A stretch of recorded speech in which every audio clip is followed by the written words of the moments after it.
Muito boa noite a todos. Que Jesus nos abençoe, nos ampare. Hoje nós vamos iniciar um princípio fundamental novo, que é o terceiro princípio fundamental.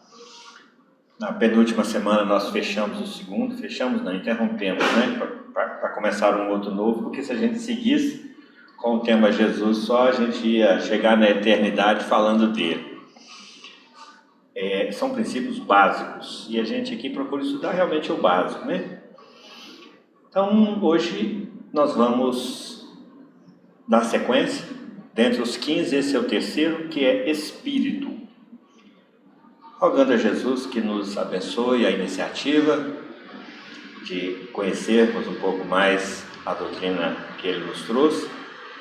E vamos fazer um estudo hoje buscando amarrar os 15 princípios básicos um no outro. Ver a interligação entre o Espírito e os outros 14 princípios. Então, a gente costuma usar essa linha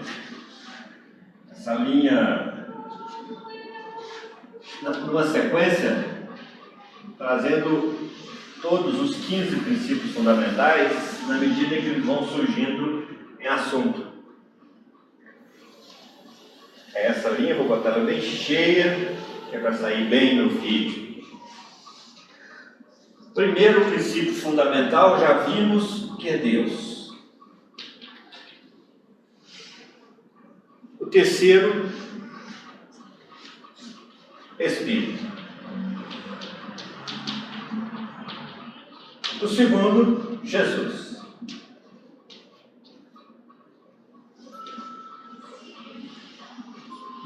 Quem criou o Espírito?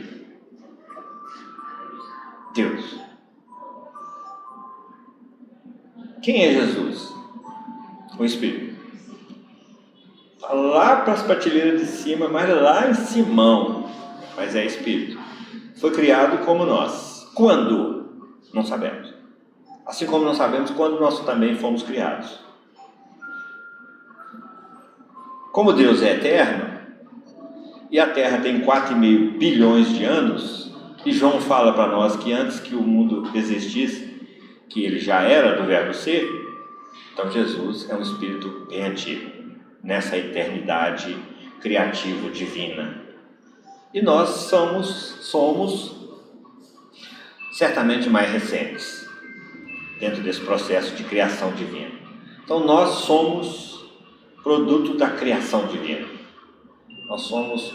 Leon Denis tem uma expressão muito bela que ele diz para nós, ele escreve para nós que o Espírito é uma irradiação de Deus.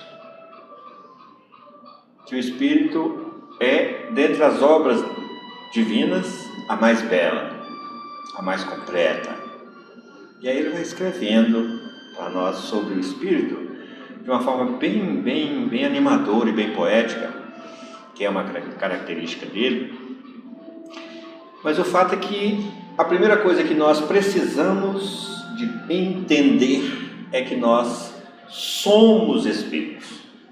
E somos espíritos criados por Deus, educados por Jesus, orientados por Jesus, guiados por Jesus. Já estudamos isso em estudo passado. E que nós temos algumas parecências com Deus, algumas características de Deus. Deus tem atributos, nós temos já algumas características. Ao sermos criados, Deus já imprime em nossa consciência as leis dele, que a gente vai, como espírito, à medida que vamos desenvolvendo, à medida que vamos evoluindo, à medida que vamos nos intelectualizando, nos moralizando, nós vamos arranjando, nos habilitando a acessar essas leis divinas. Então, evoluir espiritualmente traz como consequência essa instrumentalização para que nós possamos acessar com mais facilidade as leis divinas.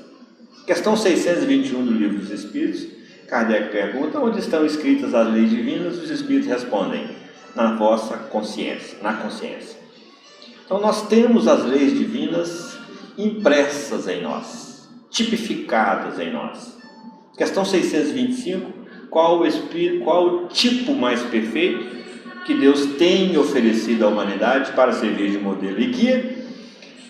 A pergunta é: qual tipo de tipificação? Então nós temos na nossa consciência tipificadas as leis divinas. Por quem? Por Jesus.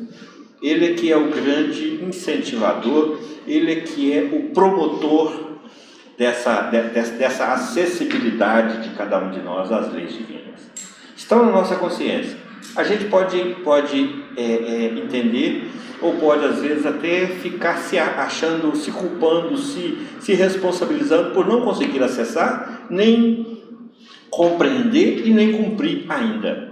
Mas não preocupemos com isso. Gradativamente, na proporção que nós vamos evoluindo, nós espíritos vamos acessando essa legislação divina que está escrita na nossa consciência, que nos capacita a distinguir entre o bem e o mal, entre o certo e o errado, que nos capacita a distinguir entre a liberdade e a libertinagem, e assim sucessivamente, que vai nos trazendo discernimento, essa intelectualização e essa moralização que nós vamos adquirindo nesse nosso processo evolutivo.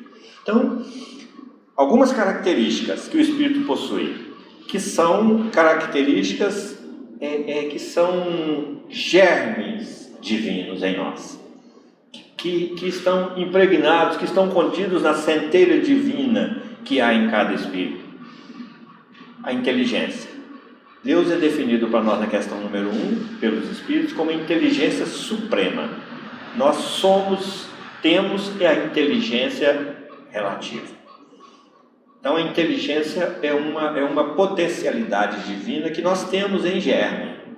A criatividade. Deus é o Criador.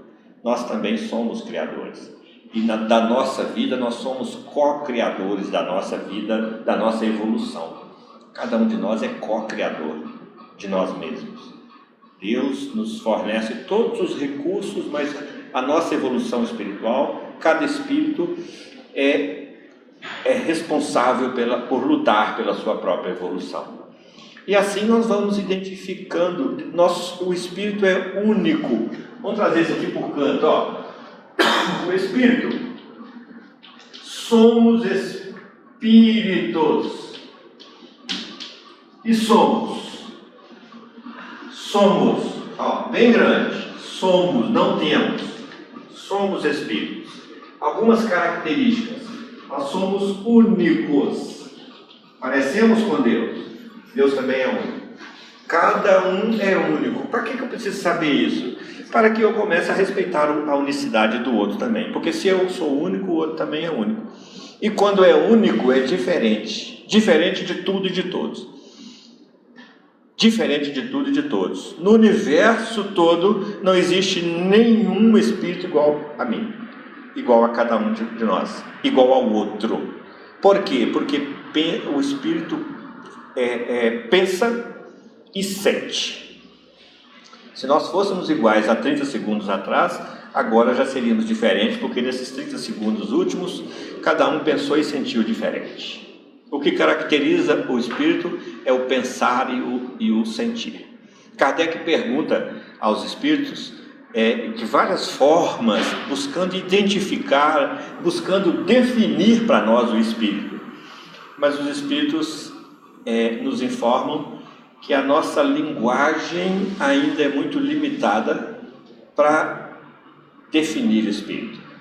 Mas eles clareiam para nós, quando dizem para nós, quando ensinam para nós, que os espíritos são os seres inteligentes da criação. O que ele está dizendo para nós? Que os reinos inferiores ainda não possuem inteligência. Mineral, vegetal e animal ainda não têm inteligência. No animal, a ciência já afirma que há inteligência entrecortada e que o animal não consegue manter uma sequência de inteligência, mas que ele tem flashes de inteligência, o animal. Agora o homem não, o homem pensa, o homem raciocina, o homem desenvolve essa inteligência. E essa inteligência nas últimas décadas, principalmente, tem sido desenvolvida de uma forma sobremaneira. Então, o Espírito é único, nós somos únicos. Mas agora eu sei saber disso, ótimo. Se eu não sabia, agora eu sei. Agora o que eu faço com isso? Eu sou único, e daí? O que eu faço com isso? Eu começo a empregar isso no campo das minhas relações interpessoais, patrocinando o respeito ao outro. Porque se eu sou único, o outro também é. E eu sou diferente dele, ele é diferente de mim. Então, quando a gente realmente introjecta isso dentro da gente, na nossa consciência, na nossa mente, no nosso entendimento, nós simultaneamente, nós perdemos o direito de querer que o outro seja como nós gostaríamos que fosse. Porque ele tem exatamente a forma dele de ser. Porque ele também é único. O outro é único. Porque também é um espírito. Não tem um espírito, é um espírito. Então aí a gente vai, de posse desse entendimento, nós vamos desenvolvendo em nós uma tolerância maior em relação às diferenças do outro. E vamos desenvolvendo em nós uma virtude chamada alteridade. O que é alteridade? Joana de Anjos define para nós, de uma forma muito bela, que é essa virtude que nos leva a conviver bem com o outro, com as diferenças das quais ele é portador. Isso é alteridade. A gente percebe que está desenvolvendo isso em nós, essa virtude de alteridade em nós, quando nós percebemos que estamos convivendo melhor com as diversidades. E, embora, mesmo que essas diversidades sejam também adversas. Porque conviver com a diversidade que nos agrada é muito legal. Mas quando a diversidade é adversa, também, ela faz parte das adversidades, é exatamente o nosso desafio.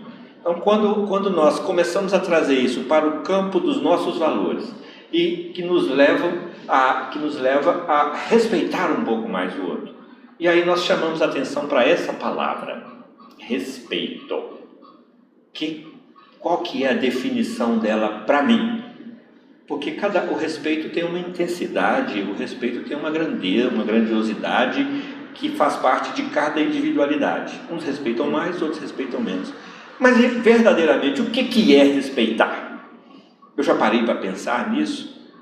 O que é respeitar? Com relação aos reinos inferiores, aos minerais, aos vegetais, aos animais e aos superiores, aos espíritos que estão na vanguarda, e aos espíritos que estão na retaguarda, e aos espíritos que estão convivendo no mesmo nível de convivência que eu. Como é que eu tenho utilizado e como é que eu tenho aprofundado esse sentido do respeito no campo das relações interpessoais? Porque Jesus, juntamente com todos os seus mensageiros e todos os seus auxiliares e todos os seus parceiros que investem em nós, eles têm um objetivo específico com esse investimento, que é um investimento educacional. Educação como a arte de formar caracteres e educação como o conjunto dos hábitos adquiridos. Todo investimento dos planos maiores da vida sobre nós é para alterar, promover melhor padrão aos nossos caracteres, para que cada um de nós mude o próprio caráter, como somatório desses caracteres, que é incutir em nós novos hábitos mais coerentes com a lei divina, que nós vamos acessando gradativamente na proporção que vamos evoluindo, que vamos nos desenvolvendo intelectual e moralmente. Tranquilo até aqui? Então, esse respeito a gente precisa de começar a levá-lo para o travesseiro. e começar a meditar sobre ele. Como eu tenho respeitado as pessoas, a natureza, os inferiores, os superiores, como eu tenho respeitado as leis divinas, porque Deus até então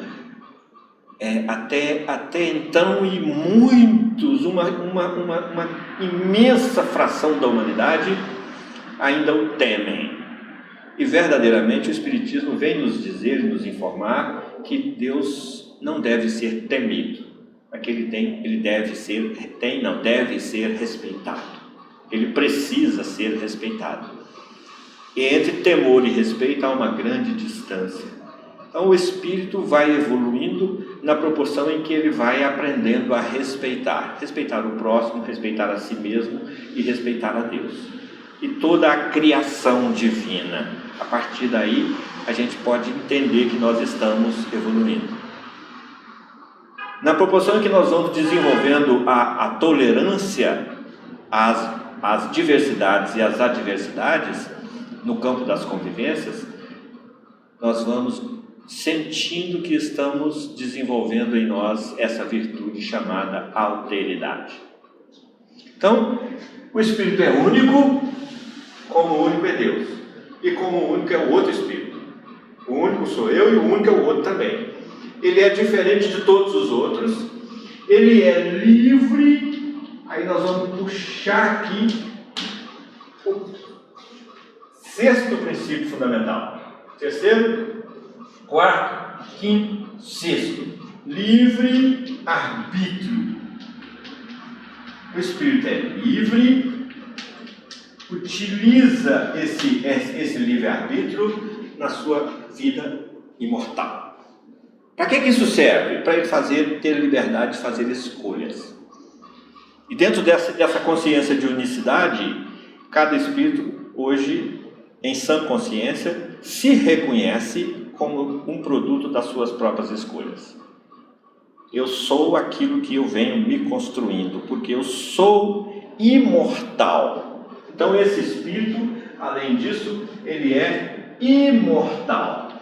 O que é isso? Sou imortal. E agora? O que eu faço com isso?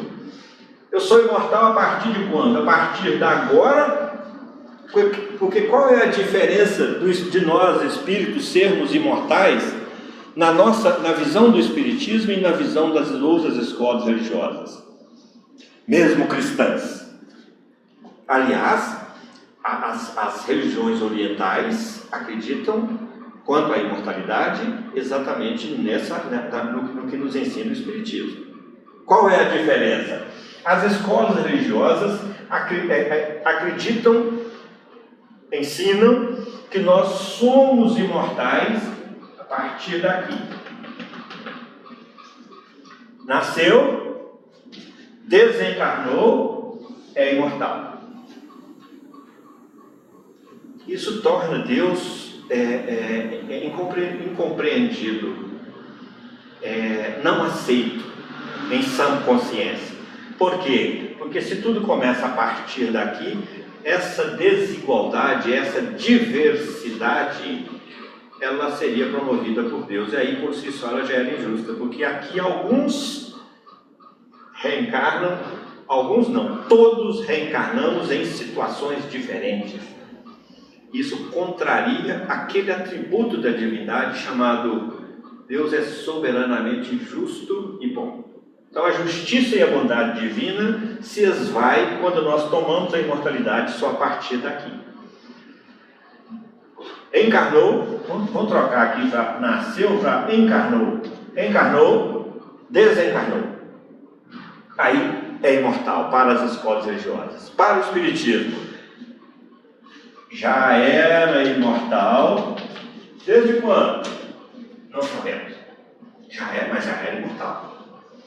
Aí Deus já começa a ficar justo no nosso entendimento. Então, dentro dessa imortalidade, ele já teve outras experiências reencarnatórias. Então aqui nós vamos entrar com mais uma reencarnação. O espírito reencarna quantas vezes? Tantas quantas forem necessárias para ele cumprir o seu objetivo, que é se aperfeiçoar. Então o Espírito é livre e ele é perfectível. O que é isso? Perfectível. O que é isso, meu Deus? Palavra estranha. Ele é passível de atingir a perfeição. Isso é um determinismo na vida do Espírito.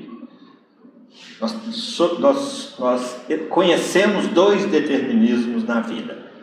Eu morro, tu morres, ele morre, vocês também vão morrer, não queria falar para vocês não, mas vão. E isso é um determinismo. O outro, nós vamos ser perfeitos. Então esse Espírito, criado por Deus, vai atingir a perfeição até chegar à comunhão com Deus. Comunhão.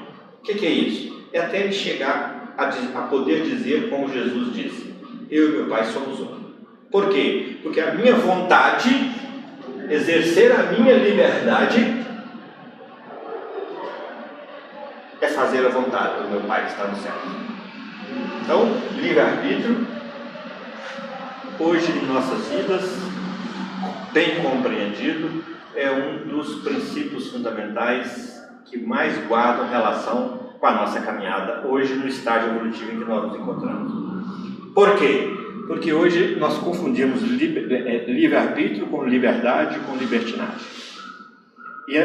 Porque estamos ainda em baixos níveis evolutivos.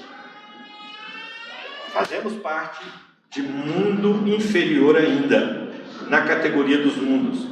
Aí nós entramos aí com o 9º princípio fundamental: pluralidade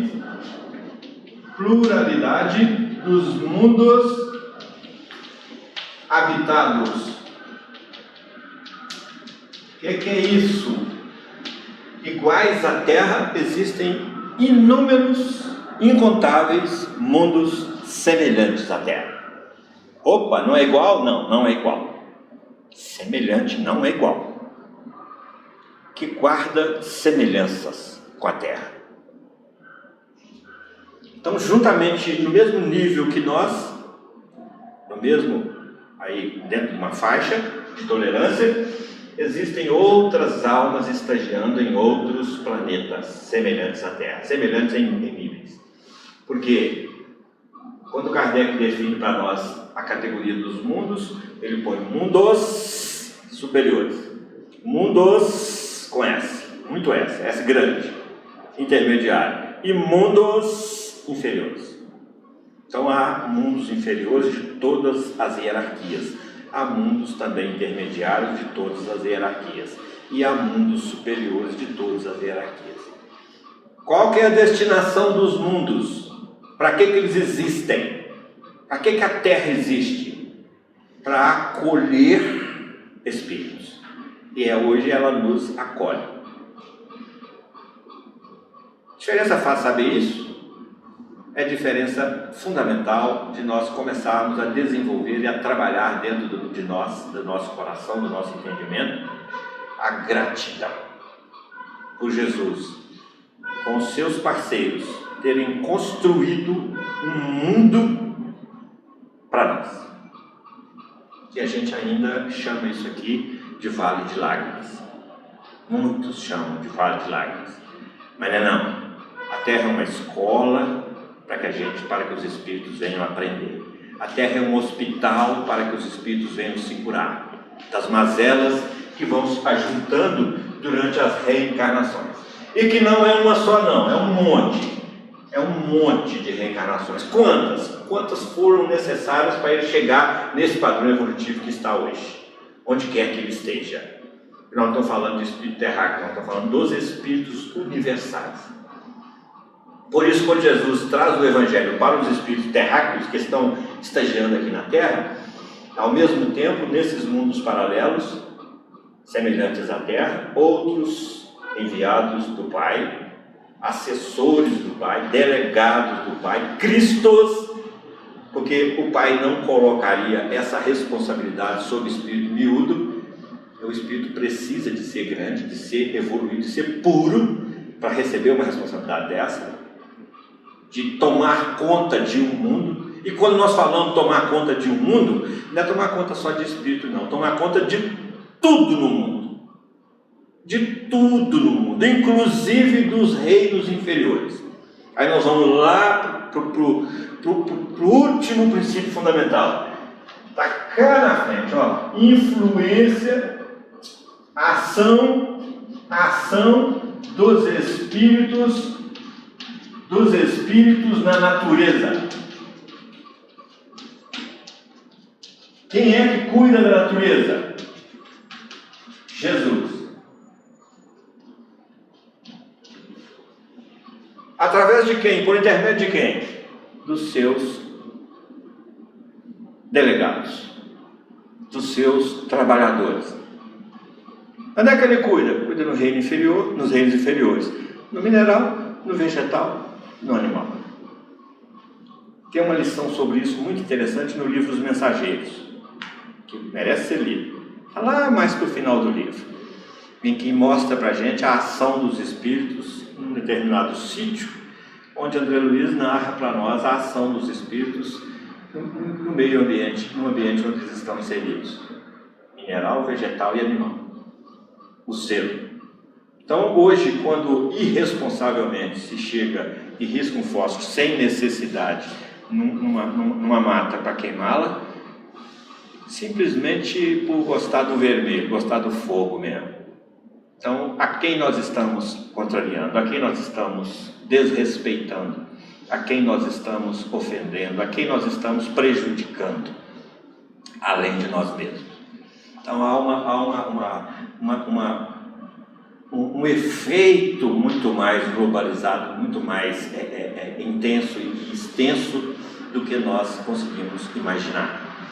Então aí a gente vai vendo que está tudo amarrado. Esse espírito que reencarna para evoluir, reencarna para fazer parte dessa escola que é o planeta Terra, reencarna para fazer parte desse hospital que é o planeta Terra, reencarna para aprender a trabalhar nessa grande, imensa oficina que é o planeta Terra. Então tudo é criado em função do Espírito, em função de nós. Assim como é criado na Terra, é criado em todos os planetas, porque Deus é soberanamente justo e bom e não deixaria uma comunidade de espíritos em evolução num planeta inferior sem o seu Messias, sem o seu Cristo, sem o seu modelo e sem o seu guia. Por isso, os Cristos são muitos. Ou então Deus não é soberanamente justo e bom. E porque cientificamente nós já sabemos que a Terra é só um grão de poeira cósmica. Não é o centro do universo. Então, há vida em outros mundos. Nós vamos estudar isso com mais profundidade quando formos estudar a pluralidade dos mundos habitados. Nós vamos entrar aí pelas galáxias, pelos corpos celestes, e vamos pelos mundos, e fazer contas para a gente abrir a nossa cabeça, para a gente se apequenar um pouco, para a gente caminhar na direção da primeira bem-aventurança. Bem-aventurados os pobres em espírito, porque a gente às vezes fica se achando tal, a gente às vezes acha que o mundo gira em torno de nós, e que o orgulho toma conta de uma certa forma, e à medida que a gente vai abrindo a nossa mente, compreendendo-se como só um pequeno componente desse universo todo, quase não, infinitesimal, é uma partícula, a cada um, na verdade, é uma partícula infinitesimal nesse universo todo.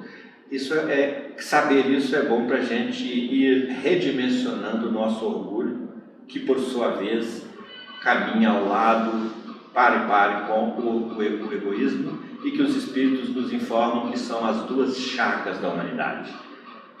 Pelo orgulho e pelo egoísmo passam todos os nossos vícios físicos e morais.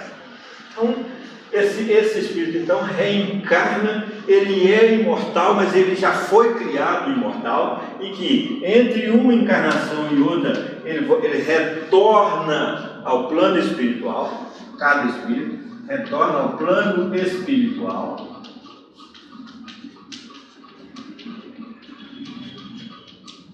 Para quê?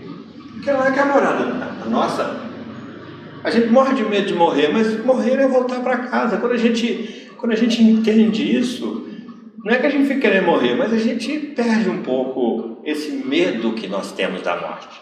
Então o plano espiritual é a nossa morada real, é lá que os espíritos moram, é lá que os espíritos vivem. E quando nós falamos lá, não é aqui, lá não. A questão não tem uma linha divisória. Você morreu, você pulou para o plano espiritual. Não, o plano espiritual está vibrando aqui nesse mesmo ambiente, juntamente conosco.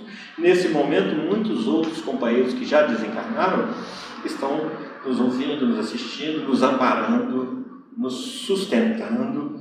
Então o plano espiritual e o plano físico caminham junto, é só uma questão vibracional. O Espiritismo vem mostrar isso para a gente.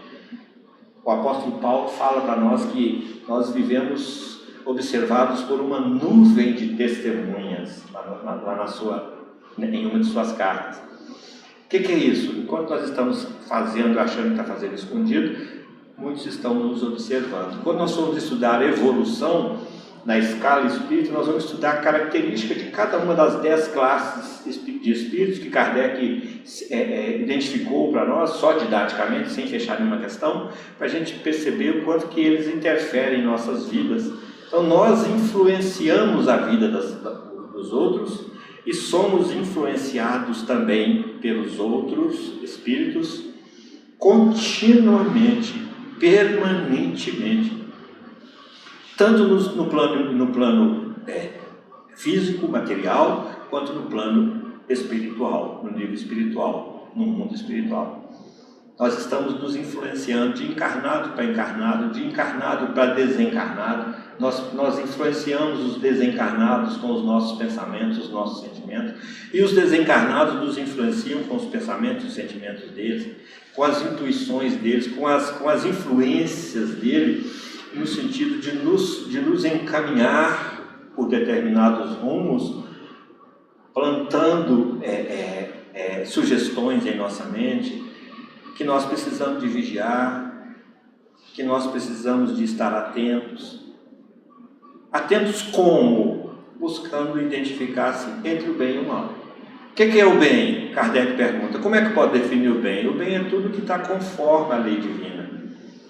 Se nós ainda não conseguimos identificar muito bem a lei divina, nós já temos o bom senso. É o maior e melhor orientador que nós temos hoje. O bom senso. Porque se a gente for observar, à luz do bom senso, a gente consegue distinguir entre o bem e o mal já. A gente já consegue muito bem distinguir. E na proporção que a gente vai evoluindo, nós vamos adquirindo chaves para identificar essas duas vertentes, o bem e o mal. Isso faz parte da nossa evolução. Isso é consequência da nossa evolução. Então, assim a gente vai identificando o Espírito, além de ser único, de ser livre, de ser perfectível. Por que ele é perfectível e tem que ser? Às vezes seja, por que ele vai atingir a perfeição? Tem que atingir, senão Deus perde o sentido. Porque aí ele terá criado espíritos mais elevados, espíritos medianos, espíritos inferiores como nós e espíritos ainda mais inferiores que nós. Então nós hoje temos espíritos puros, que nenhuma influência mais sofre da matéria, que são já infalíveis.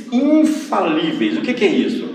Eles comungam a lei divina, praticam a lei divina dentro de um padrão de infalibilidade 100%. Tanto encarnado quanto desencarnado.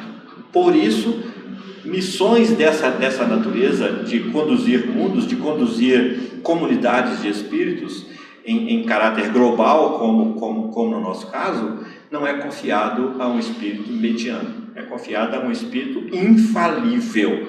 E o que nós temos de referência de espírito infalível no nosso planeta é uma só, Jesus. Só Jesus. Outros são espíritos que ainda estão em evolução, mas que ainda não se purificaram, não temos notícia disso. a notícia que nós temos é que o Espírito puro que pisou aqui, que encarnou aqui, que tem sido oferecido como modelo e guia da humanidade, é Jesus. Então, essa perfectibilidade aqui é uma coerência com a soberana justiça e bondade de Deus. Senão Deus não seria nem justo e nem bom. E na nossa concepção, no nosso perfil, que nós estamos nos esforçando para construir esse perfil de Deus para nós, ele iria perder o sentido, porque Deus deixaria de ser soberanamente justo e bom. Então ele necessariamente, para sustentar a perfectibilidade divina, ele também tem que ser perfectível. A perfeição divina, ele tem que passar por essa condição de perfectibilidade.